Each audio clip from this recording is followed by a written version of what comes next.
Bulldozer action पर जमीयत उलमाए हिंद ने supreme court में हलफनामा दाखिल करते हुए कहा कि रियासती हुकूमतें तजावुजात हटाओ मुहिम के नाम पर एक खास तबके के खिलाफ काम कर रही हैं। कल इस मामले पर सुप्रीम कोर्ट में समाअत होगी। जमीयत उलमाए हिंद ने उत्तर प्रदेश, मध्य प्रदेश, गुजरात और दिल्ली हुकूमतों के दलाइल को खारिज कर दिया है। गुज़िश्ता समाअत में रियासती हुकूमतों ने कहा था कि तजावुजात हटाने के लिए सरकारी उसूल व ज़वाबित के मुताबिक बुलडोजर से तजावुजात हटाए जा रहे हैं। ताहम जमीयत ने अपने जवाब में कहा कि तमाम हुकूमतें गलत बयानात दे रही हैं और इसके लिए जमीयत ने फोटोग्राफ और वीडियो अदालत में जमा किए हैं।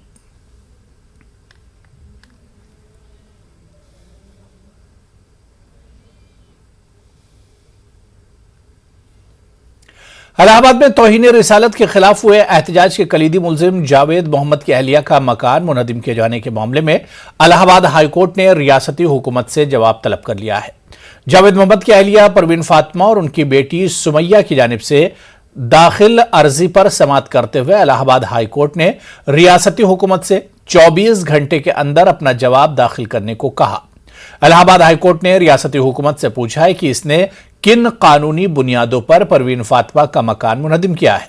अब इस मामले की आइंदा समाअत 30 जून को होगी।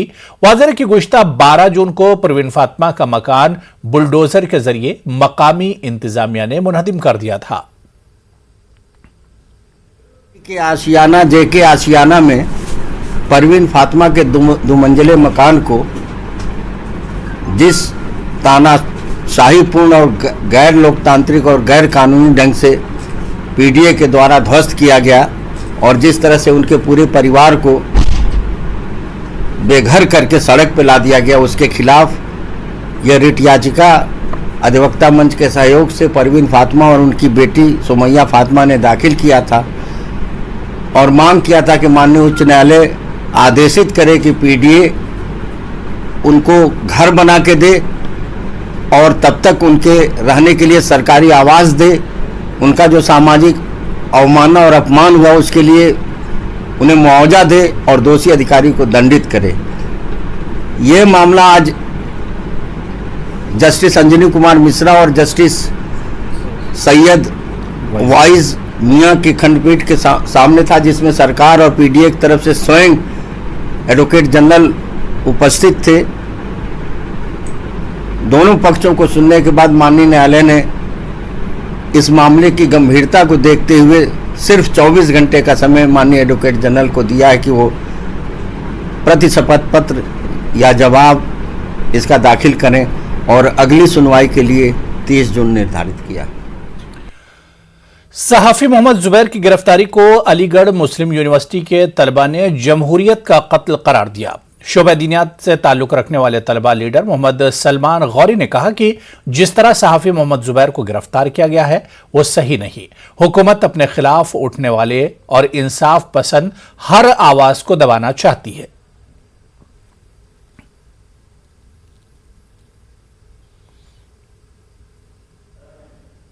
अहमद की जिस तरीके से गिरफ्तारी हुई है ये जमहूरियत का कत्ल है।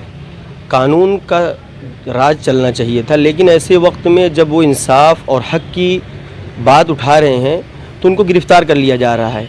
जो भी इंसान ऐसे एक लेडी को 2 दिन पहले गिरफ़्तार किया जाता है मुंबई से, लेकिन अभी तक नुपुर शर्मा ने आकाए नामदार ताजदार मदीना हुजूर अनवर सल्लल्लाहु अलैहि वसल्लम की शान में गुस्ताखी की और पूरा हिंदुस्तान उसकी मजम्मत कर रहा है और सड़कों पे उतर रहा है और अपना एहतजाज दर्ज करा रहा है। लेकिन गवर्नमेंट बिल्कुल ये सोच रही है, अंधी बनी हुई है। लेकिन एक इंसाफ पसंद, एक हक पसंद इंसान जुबैर भाई को ज़बरदस्ती गिरफ्तार कर लेती है क्योंकि वो सच्चाई की लड़ाई लड़ रहे हैं और एक पत्रकार की ज़ुबान को बंद करना चाहते हैं। और इसी तरीके मुंबई का भी यही रोल हुआ। तो क्या चाहती है गवर्नमेंट कि जमहूरियत का कत्ल कर दिया जाए। कानपुर में 3 जून को हुए तशद्दुद मामले में पहली जमानत अदालत से हुई है। दरअसल 3 जून को बंदी के पोस्टर जिस प्रिंटिंग प्रेस से छपवाए गए थे, इस रोमा प्रिंटिंग प्रेस के मालिक शंकर लाल को पुलिस ने गिरफ्तार करके जेल भेज दिया था। लेकिन अब जब वकील ने इस पर मुलजिम का मौक़िफ़ अदालत के सामने रखा, जिसके बाद अदालत ने इन्हें जमानत दे दी। जून की जो घटना है उसका एक अभियुक्त शंकर लाल रामानी जो रोमा ग्राफिक्स का मालिक है, पोस्टर छापे जाने का उस पर आरोप था उस व्यक्ति की जमानत मेरे द्वारा और हमारे महामंत्री अनुराग श्रीवास्तव जी द्वारा लगाई गई थी। हम लोगों ने बहस की, पुलिस के प्रपत्र देखे गए और न्यायालय का मत ये हुआ कि ये व्यक्ति घटना में दोषी नहीं है। उसके खिलाफ कोई ऐसा एविडेंस नहीं था कि जो उपद्रवकारियों की भीड़ में शामिल रहा हो, क्योंकि वो व्यक्ति केवल पोस्टर छाप रहा था। वो भीड़ का पार्ट नहीं था, जौहर फाइनेंस एसोसिएशन का मेंबर नहीं था, नमाजी नहीं था, न ही वो कहीं भी ऐसे किसी क्रियाकलाप में शामिल नहीं था। हम लोगों ने ये तर्क न्यायालय के सामने प्रस्तुत किए और न्यायालय ने उसे माना कि व्यक्ति निर्दोष है और बेवजह से जेल में निरुद्ध है। तो न्यायालय ने अपने आदेश में उसको जमानत पर रिहा किए जाने और 1-1 लाख रुपए की जमानत किए जाने का आदेश पारित किया गया। मेरठ के लिसाड़ी गेट थाना इलाके की समर गार्डन कॉलोनी में कल पेश आए हादसे के बाद पुलिस ने फॉरेंसिक टीम की शुरुआती जांच के बाद मुकदमा दर्ज करके कार्रवाई शुरू कर दी है। पुलिस के मुताबिक शुरुआती जांच के बाद घर में धमाके की वजह पटाखा बनाने के लिए गैरकानूनी तरीके से जमा किया गया बारूद बताया जाता है। वहीं धमाके में जख्मी अफराद में से 3 की हालत नाजुक है, जिन्हें दिल्ली मुंतकिल किया गया, जबकि मामूली तौर पर जख्मी अफराद का इलाज जिला अस्पताल में किया जा रहा है। लोग अंदर फंसे हुए थे, जो नीचे दब गए थे, उनको बाहर निकाला गया और ऐसे जो 8 लोग हैं उनको बचाया गया, जिसमें एक महिला है उसकी मृत्यु हो गई थी। और इसमें प्रारंभिक जो जांच की गई फॉरेंसिक के द्वारा ये पता चला कि वहाँ पे कुछ जो पटाखे बनाने की जो गतिविधियाँ थी, अवैध गतिविधियाँ थी, वो चल रही थी। और इसी वजह से इसमें धारा 304 IPC और धारा 3/4 विस्फोटक अधिनियम के अंतर्गत मुकदमा पंजीकृत किया गया है। और जो व्यक्ति नामजद है मुस्तकीम, उसकी गिरफ्तारी का प्रयास किया जा रहा है और सभी जो साक्ष्य हैं वो एकत्रित किए जा रहे हैं और इसमें अगर कोई अन्य दोषी पाया जाएगा तो उसके विरुद्ध भी कठोर से कठोर कार्रवाई की जाए। समर गार्डन 60 फुटा रोड पर कल जो हादसा पेश आया है, 2 मकानों की छतें गिरी, उनमें से जो ज़ख्मी हुए थे उनमें से 3 जो ज़ख्मी हैं वो इस वक्त यहाँ ज़िला अस्पताल में भर्ती हैं और 3 की क्योंकि ज़्यादा शदीद तौर पे ज़ख्मी हुए थे और उनकी हालत नाजुक है, वो एम्स दिल्ली में हैं। अभी जो यहाँ पर हैं किस तरह से क्या वाक़या पेश आया था वो हम उनसे बात करने की कोशिश करेंगे, अगर वो कुछ बता पाएँ। क्या किस वजह से हो गया था, क्या हादसा पेश आया था आपके साथ? सिलेंडर फट गया जी, सिलेंडर फट गया जी, उसके बाद क्या हुआ? खाला से जी, फिर आप कैसे निकले, कैसे आपको निकाला गया? लेंटर उठा के। अभी आपकी क्या कैसी हालत है, क्या तबीयत है, कैसी? अभी सही नहीं है। तो क्या हुआ था आपके साथ, कैसे ये हादसा पेश आया? चाय बनाती रहे, जी, सिर में दर्द हो रहा हो।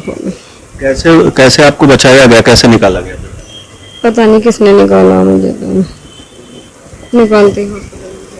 बेटा तुम कहाँ थी जिस वक्त ये हादसा हुआ है, गिरा है मकान? कमरे में थी।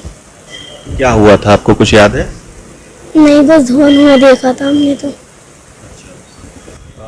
3 मरीज यहाँ पर हैं जिनको जो बता रहे हैं कि उनको याद नहीं है क्योंकि धमाका और उसके बाद जिस तरह से निकाला गया इनको बेहोशी की हालत में और उनको फिर यहाँ दाखिल कराया गया। इनके अहले खाना यहाँ पर हमें मौजूद हैं। अभी क्या कंडीशन है इनकी और कितने लोग ज़ख्मी हैं, कहाँ हैं? अभी तो जो भी कंडीशन है आपके सामने ही है, कुछ सुधार है, ठीक है, और बाकी लोग जो हैं वो दिल्ली रेफ़र कर दिए गए थे रात ही, तो 3 लोग वहाँ पर हैं, स्थिति उनकी सीरियस है। जिस तरह से ये हादसा पेश आया है उसके बाद फॉरेंसिक टीम अपनी जांच कर रही है कि किस वजह से हादसा पेश आया है, लेकिन जो इसमें ज़ख्मी हैं वो अभी भी उनमें से 3 ऐसे हैं जो शदीद तौर पे ज़ख्मी हैं और दिल्ली के एम्स में ज़िंदगी और मौत की लड़ाई लड़ रहे हैं। बाकी जो यहाँ ज़ख्मी हैं उनका ट्रीटमेंट किया गया है, उनको कुछ चोटें हैं, फ्रैक्चर हैं, लेकिन वो ख़तरे से बाहर हैं। तंजीर अंसार, न्यूज़ 18 मेरठ। अलीगढ़ के थाना गबाना के तहत आज तेज रफ्तार डंपर ने महेशपुर इलाके के करीब 2 मोटरसाइकिल सवार नौजवानों को टक्कर मार दी, जिसके नतीजे में एक नौजवान की मौके पर ही मौत हो गई, जबकि एक को शदीद जख्मी हालत में अस्पताल में दाखिल कराया गया। ड्राइवर फरार बताया जाता है। एक्सीडेंट हुआ किस चीज से हुआ है? डंपर। कितने लोग की डेथ हो गई है यहाँ पर? एक लोग डंपर का एक्सीडेंट हुआ, 2 लोग थे। हाँ, 1 लोग घायल है, वो मेडिकल ले गए ambulance. UP Fakhruddin Ali Ahmed committee की जानिब से इलाहाबाद में एक शाम शहीदों के नाम मुनक्किद की गई। मकामी हिंदुस्तानी एकेडमी में मुनक्किद होने वाले इस अदबी जलसे की सदारत फखरुद्दीन अली अहमद कमेटी के चेयरमैन अतहर सगीर जैदी ने की। इस मौके पर मुख्तलिफ मज़ाहिब से ताल्लुक़ रखने वाले उर्दू के शोरा ने वतन के शहीदों के नाम मंजूम खिराज अक़ीदत पेश किया। जलसे में समाज के मुख्तलिफ शोबों में अपनी नुमाया खिदमात अंजाम देने वाले सरकर्दा अफराद को एजाज से भी नवाजा गया। इस मौके पर अतहर सगीर जैदी का कहना था कि कमेटी उर्दू की तरवीज व तरक्की के लिए दिन रात काम कर रही है। अली अहमद कमेटी का जो अहकाम है उर्दू, अरबी और फारसी को फ़रोग देना है। आज उसी सिलसिले में इलाहाबाद में ये नशिस्त है। आज़ादी का अमृत महोत्सव है तो जाहिर सी बात है कि उस खुशी को एंजॉय करने के लिए हम यहाँ पर आए हैं और हिंदुस्तान के मशहूर व मारूफ शोरा इकराम इस मुशायरे में हैं।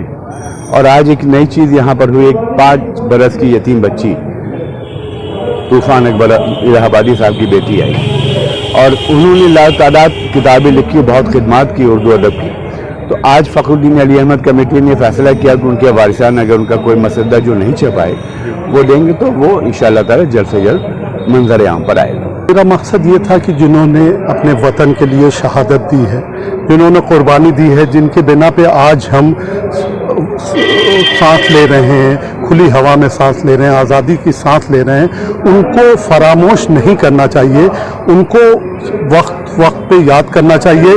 तो मेरा ये प्रोग्राम था कि मैं मुशायरा करूं। उस मुशायरे के दरमियान मैं कुछ अदबी लोगों को, साहित्यिक लोगों को, पत्रकारों को किसी न किसी शक्ल में सम्मानित भी करूं, क्योंकि जिसकी जो कंट्रीब्यूशन है या जिसकी जो कुर्बानी है उनको हमेशा याद करना चाहिए। अलीगढ़ मुस्लिम यूनिवर्सिटी में आज उस वक्त हंगामा खड़ा हो गया जब पीएचडी के दाखिला इम्तिहान में तलबा के ग्रुप ने दूसरे ग्रुप के तलबा पर नकल करने का इल्जाम आयद करते हुए इंतजामिया की कारकर्दगी पर भी सवालिया निशान लगाया। इम्तिहान के बाद नकल के खिलाफ आवाज उठाने वाले तालिब इल्म को एक ग्रुप ने पीट दिया, जिसके बाद हालात कशीदा हो गए। तलबा लीडर नबील उस्मानी ने इल्जाम आयद किया कि इंतजामिया की सरपरस्ती में नकल कराई जा रही है और आवाज उठाने पर मारपीट भी की गई। वहीं यूनिवर्सिटी के प्रॉक्टर प्रोफेसर मोहम्मद वसीम अली ने तलबा के दरमियान नकल की बात को लेकर झगड़ा होने की बात तस्लीम करते हुए इंतजामिया पर लगाए गए इल्जामात को बेबुनियाद करार दिया। अलीगढ़ मुस्लिम यूनिवर्सिटी में आज पीएचडी का एंट्रेंस एग्ज़ाम है सोशल साइंस फैकल्टी का। उसमें पहले से अंदेशा था यूनिवर्सिटी की प्रॉक्टर कंट्रोल ऑफिस को और डीन को और एग्जामिनेशन सुपरिटेंडेंट को ये इत्तला थी कि जिस तरह से पहले भी लड़के मोबाइल से नकल करते आए हैं, आज भी अंदेशा इस बात का था। इन लोगों ने बहुत भरोसा दिया कि नकल नहीं होगी, लेकिन आज भी एक क्लास में बैठ के 2 लड़के नकल कर रहे थे, जिन पे संगीन आरोप भी हैं, जो मुजरिम भी रह चुके हैं, जिन पे ऊपर FIRs भी है। वो बैठ के नकल कर रहे थे। उसी कमरे में बैठे एक सीधे साधे लड़के उबैदुल्लाह ने जब इसके आपत्ति जताई और टीचर से शिकायत की तो फर्स्ट पेपर ख़त्म होने के बाद उबैदुल्लाह को उन लड़कों ने बुरी तरह से मार पिटाई की प्रोक्टोरियल टीम की मौजूदगी में। अलीगढ़ मुस्लिम यूनिवर्सिटी में अगर नकल होगी तो उससे एक लड़का जो पढ़ने लिखने वाला है उसका हक छीना जाएगा, उसके अधिकारों का हनन होगा। जो अब तक के हमने मालूमात किया है ये बिल्कुल बेबुनियाद और गलत आरोप लगाया जा रहा है। उसकी वजह ये कि dean faculty of social science art दोनों मौजूद हैं। उन्होंने कहा कि हमने अपने इन्विजिलेटर, हेड इन्विजिलेटर और दूसरे जो सुपरिटेंडेंट राउंड पे हैं उनसे हमने वेरीफाई कर लिया, ऐसा कुछ नहीं हुआ है। जो उसमें 2 इन्विजिलेटर्स हैं उन्होंने भी इस बात को वेरीफाई किया है कि नहीं, ऐसा कहीं कुछ नहीं है, किसी को नकल करने का मौका नहीं दिया गया। दीनी तालीम के साथ मदारिस में दुनियावी तालीम वक्त का तकाजा है, तह मदारिस की जदीदकारी के नाम पर मदरसा तालीम में मुदाखलत हुकूमत की नीयत को जाहिर करती है। यह कहना है शिया उलमा बोर्ड महाराष्ट्र के सदर मौलाना असलम रिजवी का। मदारिस में तालीमी माहौल और निज़ाम का जायजा लेने मेरठ पहुंचे मौलाना असलम रिजवी ने मनसबिया अरबी कॉलेज में एक प्रोग्राम को खिताब करते हुए यूपी में मदरसा तालीमी निज़ाम पर अपने ख्यालात का इजहार किया। मौलाना ने मदरसा तालिब इल्मों को दीन के साथ दुनियावी तालीम हासिल करने की भी तलकीन की। सबसे बड़ा जो दीनी तालीम का जो सेंटर और मरकज है वो ईरान का शहर हौज़े इल्म क़ुम है। आप वहाँ जाएंगे तो वहाँ पर आप देखेंगे कि वहाँ पर तकरीबन हर मदरसे में तमाम दीनी तालीम के साथ साथ कंप्यूटर का भी मसलन दर्स दिया जाता है। और ख़ुद हमारे उलमा और मराजे भी खुसूस इस ज़माने में आयतुल्लाह ख़ामेनी ने खुले लफ्ज़ों में हमें ये हुक्म दिया है कि हम दीनी तालीम के साथ साथ दुनियावी तालीम को भी हासिल करें, क्योंकि कोई मुकर्रिर, कोई ओरेटर, कोई खतीब सही मानों में कामयाब उस वक्त होता है कि जब वो दीनी तालीम के साथ साथ दुनियावी तालीम को। उत्तर प्रदेश के जिला अलीगढ़ ब्लॉक जमा में तैनात एक मुस्लिम खातून टीचर ताहिरा परवीन के जरिए गुज़िश्ता दिनों बेसिक एजुकेशन डिपार्टमेंट के ब्लॉक एजुकेशन ऑफिसर का तिलक लगाकर इस्तकबाल करना भारी पड़ गया। जहां इन्हें उर्दू असातिज़ा के ग्रुप में तनकीद का निशाना बनाया जा रहा, वहीं मुदासरा खातून ने भी इस मामले को तूल देकर इसे फिरकावाराना रंग दे दिया। तिलक लगाने की तस्वीर सोशल मीडिया पर वायरल हुई तो बातें भी शुरू हो गईं। लोगों ने एतराज जताने वाले टीचर मोहम्मद अहमद को ही कटघरे में खड़ा कर दिया है। कुछ ऐसा खास नहीं है। 15 जून को हमारे नवीन खंड शिक्षा अधिकारी आए थे बीआरसी पे और उनका पहला दिन था, तो उसके लिए जैसे हमारे यहाँ परंपरा है हमारे भारत देश में कि स्वागत किया जाता है, उसी के अंतर्गत हमारे साथी थे, सब लोग थे, उनका सर का स्वागत किया। मेरे साथियों ने मुझसे कहा कि मैडम आप टीका कर देंगी? मैंने कहा कर दूंगी, कोई दिक्कत नहीं है। मैंने सर के टीका कर दिया। अब वो फोटो खींचे गए थे, उसमें से एक फ़ोटो हमारे ही किसी अध्यापक साथी ने अपने ग्रुप पे डाल दिया। वो इन्होंने मोहम्मद अहमद के पास पहुंच गया, उस पे इन्होंने इस गाजियाबाद पुलिस की साइबर सेल ने एक ऐसे गिरोह का पर्दाफाश किया है जो ऑनलाइन ऐप की हैकिंग करके लाखों रुपए ठग रहा था। इस मामले में पुलिस ने एक शख्स को गिरफ्तार किया है, जबकि 2 अफराद फरार हैं। ये गिरोह दिल्ली, नोएडा और गाजियाबाद में ऑनलाइन ठगी करता था। गाजियाबाद के इंद्रापुरम के एक शख्स ने पुलिस में शिकायत दर्ज कराई कि इनके खाते से 16 लाख रुपए की ऑनलाइन ठगी की गई है। लीगल ट्रेडिंग करता था सर, तो ये स्टार्टिंग में मेरे साथ पहली ठगी में अननोइंगली हुआ। मेरे को पता नहीं था ये सब ठगी के पैसे आ रहे हैं मेरे पास।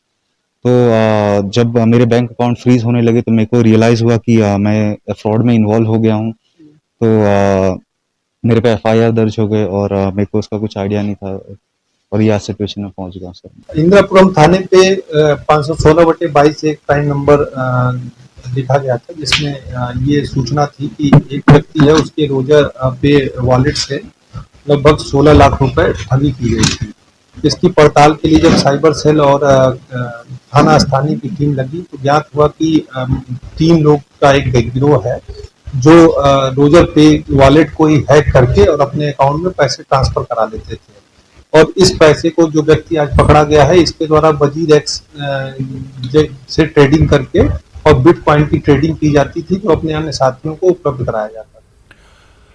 तो उधर कानपुर में भी क्राइम ब्रांच ने ऑनलाइन ठगी करने वाले गिरोह का पर्दाफाश किया है। इस गिरोह ने 84 लाख रुपए का चूना लगाया था। यह मामला मार्च 2022 में कानपुर के नजीराबाद थाने में दर्ज हुआ था, जिसमें यह बात सामने निकल कर आई थी कि जो शख्स जेल में जहेज मामले में सजा काट रहा है, इसके खाते से 84 लाख रुपए गायब हो गए। इस मामले की जांच कानपुर क्राइम ब्रांच ने आगे बढ़ाई। इस मामले में तो ठग हैदराबाद से गिरफ्तार किए गए, जिन्होंने इस वारदात को अंजाम देने की बात कबूल की। क्राइम ब्रांच को एक बहुत बड़ी सफलता मिली है साइबर सेल को। एक प्रकरण जो बहुत ही चर्चित रहा था कानपुर में, जिसमें एक डाउरी डेथ का मामला था, जिसमें सूर्यांश खारबंदा और उनके परिवारजनों के अरेस्टिंग हुई थी और वो जेल गए थे। इसमें कुल मिलाकर 2 आरोपियों को क्राइम ब्रांच ने गिरफ्तार किया है हैदराबाद तेलंगाना राज्य से। एक का नाम यारा साई किरण है और दूसरा निम्मा गड्ढा फन्नी चौधरी, इस तरीके का उसका नाम है। अभी फिलहाल 2 लोगों की गिरफ्तारी हुई है और 3 लोगों का नाम प्रकाश में आ रहा है और उनको भी गिरफ्तार करने का प्रयास किया जा रहा है।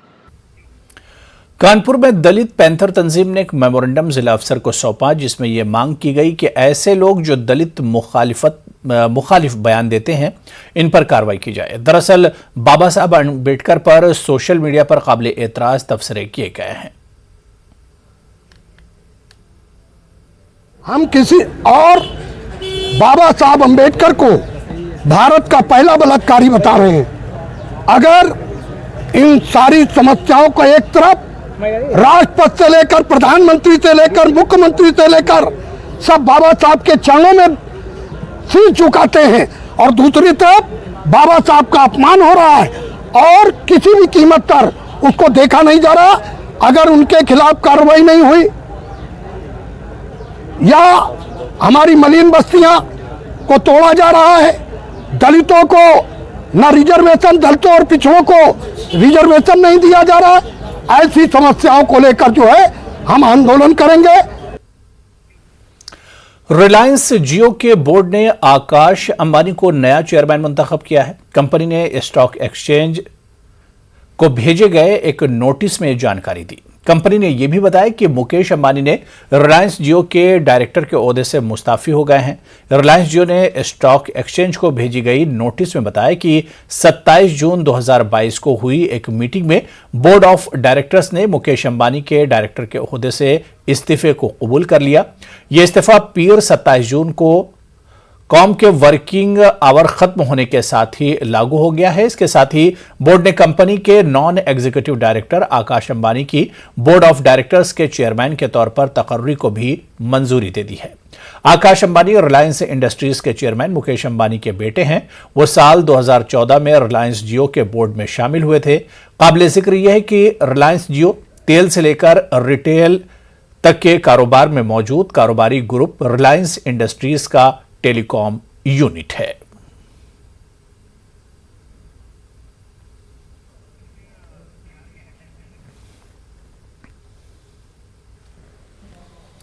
चलिए आगे बढ़ते हैं और अब नजर डालते हैं खास बात बिहार की सुर्खियों पर।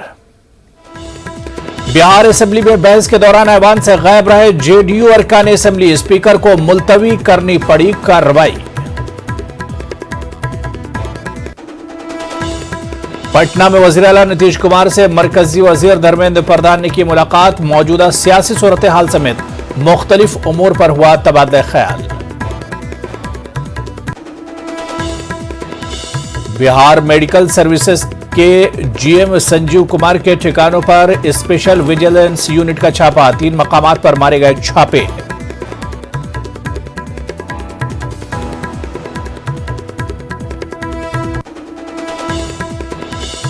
पटना के ब्योर जेल में 37 कैदी निकले कोरोना पॉजिटिव, 24 घंटे के लिए वार्ड को किया गया सील।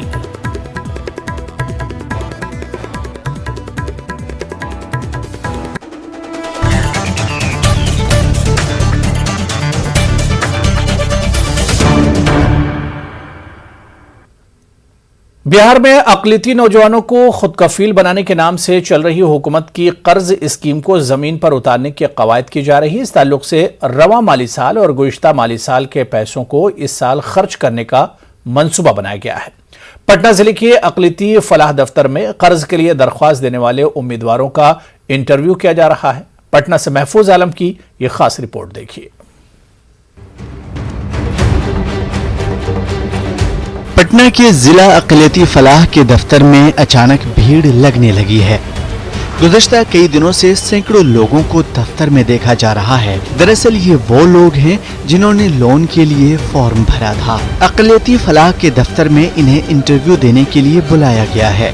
30 जून तक उम्मीदवारों का इंटरव्यू होगा। बताया जा रहा है कि 10 जुलाई तक इसका रिजल्ट आएगा और इसी के बुनियाद पर मुंतखब हुए उम्मीदवारों को पैसा मिलेगा। मुख्य सचिव महोदय का निर्देश है कि 10 जुलाई तक हमें सूची निगम को उपलब्ध कराया जाना है। उससे पूर्व ही ये कार्य संपन्न करा लिया जाएगा। पटना जिला में क्योंकि आवेदकों